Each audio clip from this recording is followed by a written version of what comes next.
Independent National Electoral Commission INEC wetaga akwụkwọ Asambo maka ndị tụrụ ugo mmeri na abalị 16 nke ọnwa Ọgọst achịkọbara mmemme nhọpụta na Nigeria. Ekwu ya jide wetara anyị akụkọ.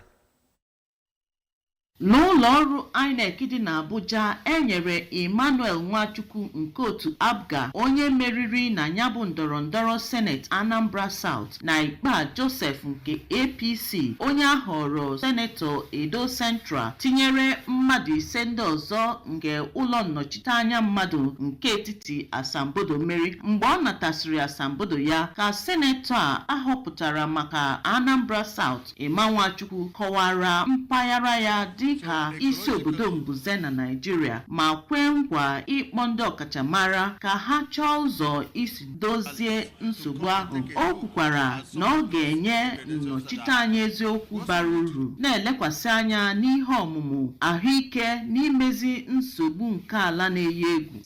Site na Abuja, Princess Ekwi Ajide, akụkọ ụwa ABS.